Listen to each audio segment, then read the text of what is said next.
Hi, this is Sean for GuitarLeads.com. And today what we're going to be looking at are these sort of Hendrixy double stops and outlining chord progressions with them in order to sort of blur the line between rhythm and lead playing. So now, what I just played there was mostly one shape, but brought to different places in order to outline different parts of the chord progression. So to get started on this, there's a concept that you really need to know, and that is when you're in pentatonic, this pentatonic box shape that everybody knows.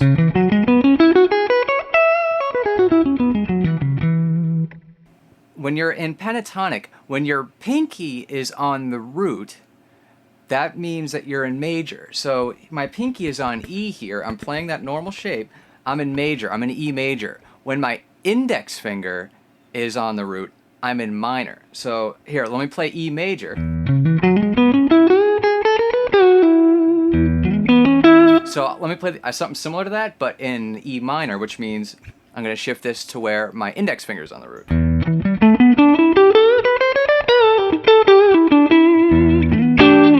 So given that, if you really try to internalize that, it's going to help you out a lot, and it's going to help you really outline these chord progressions in a way that you can be playing stuff that's almost a little bit lead-like. So now literally what I'm playing is, if we're in the 9th position here, if we bar on what's F sharp and B, which is just on the 4th and 5th strings 9, it should sound like that. That's the beginning, and then what we're going to do is hammer on the 5th string on 11, if you can see that. Now you don't want to hammer on the 4th string just quite yet. This is what that sounds like, which is a cool sound. That's more of a power chord type sound. We're trying to get that 3rd, that nice kind of major chord almost type sound. Now what you can do, so we're at 9, barred on 9, we hammer on 11 of the 5th string. You can take that exact same thing to the middle 2 strings now. And then let me take them to the 2nd and 3rd strings. I would say that a good 75 to 90% of what I did in that sort of intro guitar solo was all just that. So if you get used to that,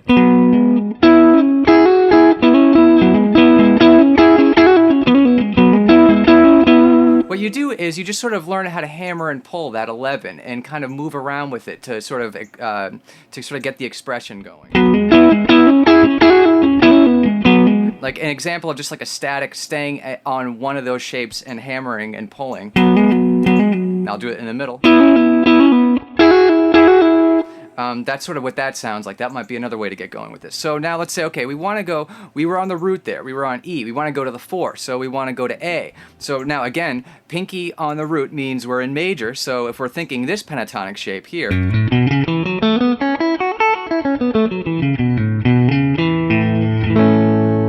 that gives us our 2nd chord in the progression. So okay, so let me go from the root in the 9th position to the 4th in the 2nd position. This could get a little bit confusing, but once you get it, you'll know it forever.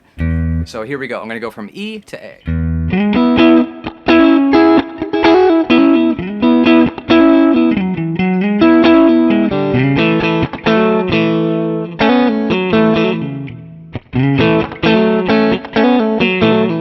So there we go. So we had a little bit of E and then a little bit of A without any of these types of chords in sight. We were just using pentatonic, almost soloing, to outline those chords. And if we had a bass and drums behind us, people would pick up on that. They would know that those chords are there. So let me do another one. What I'm going to do is I'm going to do a 1-5-4 in E. So I'm going to be going from E to B, which is in your 4th position, to A.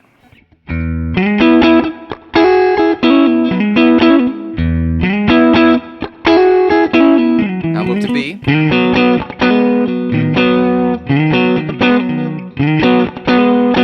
Now go down to A.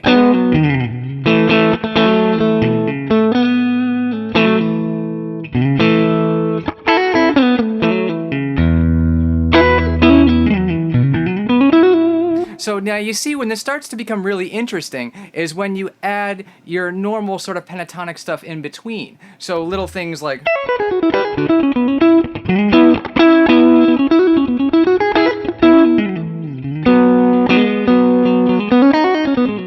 So you hear how that becomes a little bit more colorful and interesting. So at that point, that's when you'll really start to become proficient, is when you can not only do these double stops, but you can add sort of your normal pentatonic stuff in there. Now, another thing that you saw me doing potentially was moving to different positions while it's still in the same chord, and that's something that we can go over at a later date. That's where this becomes a little bit more complicated, only slightly more. This is still a very basic technique. But for the time being, if you just get used to, we're in E major, we're in B major, now we're in A major.